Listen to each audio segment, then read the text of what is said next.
ہمارا کام کتنا آسان ہے، ایک در کو پکڑیں اور اللہ کے بن جائیں، پھر ہماری ساری ضروریات کو اللہ پورا کرے گا اور اللہ ہمیں عزتیں دے گا، اللہ ہمارے حالات سنوارے گا اور دنیا اور آخرت میں اللہ ہمیں کامیاب فرمائے گا۔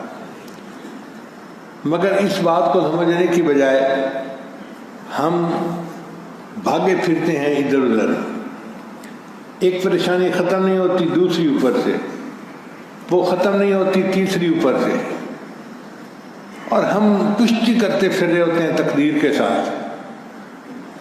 بھائی کیا ضرورت ہے تقدیر کے ساتھ کشتی کرنے کی؟ جو تقدیر بنانے والا پروردگار ہے اس کے ساتھ تم اپنا معاملہ سنوار لو اور اللہ تعالی حالات کو سنوار دے گا۔ من کان للہ کان اللہ لہ، جو اللہ کا ہو جاتا ہے پھر اللہ اس کے ہو جاتے ہیں، پھر اللہ اس کے مال میں رزق میں برکتیں عطا فرما دیتے ہیں۔ ہمارے سلسلہ کے ایک بزرگ گزرے ہیں خواجہ عبد المالک، انہوں نے یہ واقعہ خود مجھے سنایا۔ مسجد میں بیٹھے تھے، فرمانے لگے کہ میں آپ کو اپنی زندگی کا ایک واقعہ خود سناتا ہوں کہ میرے گھر میں بہت غربت تھی، کچھ کھانے کو نہیں تھا، میں سارا دن ذکر اذکار میں لگا رہتا تھا تو گھر میں فاقے ہوتے تھے۔ میں نے اپنے شیخ کو بتایا کہ حضرت میرے گھر میں بہت تنگی ہے، میرے لیے دعا کر لیجیے۔ کہتے ہیں شیخ نے ایک چھوٹا سا گٹو گندم کی بوری وہ دی اور فرمایا کہ اس کو کسی بند جگہ میں ڈال دو اور ایک رکا اس میں ڈال دینا۔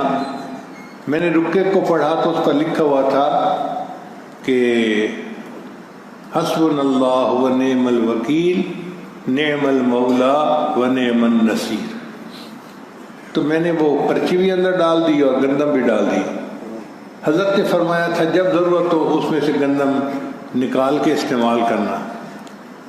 مجھے فرمانے لگے کہ میں اللہ کو حاضر ناظر جان کر بتا رہا ہوں اور مسجد میں بیٹھا ہوں باوضو ہوں، اس وقت 40 سال گزر گئے ہیں، میں اب تک اسی گندم کو استعمال کر رہا ہوں، اور میرے ہاں سال میں 2 مرتبہ تو اجتماع ہوتا ہے، ہزاروں لوگ ہوتے ہیں، وہیں سے کھانا بنتا ہے، اور روزانہ کے 300-400 مہمانوں کا کھانا بھی اسی گندم سے بنتا ہے۔ 40 سال سے اس گندم کو میں استعمال کر رہا ہوں۔ وہ یتولی الصالحین، اور وہ اللہ نیکوکاروں کا سرپرست ہے۔ اب آج کے دور میں روٹی کو اتنی اہمیت مل گئی ہے کہ یہ تاریخ میں پہلے کبھی اتنی نہیں تھی۔ ہر بندہ روٹی کے پیچھے، ہر آدمی روٹی کے پیچھے۔ اب وہ سمجھتے ہیں کہ جو روٹی نہیں کما سکتا وہ کسی کام کا بندہ ہی نہیں ہے۔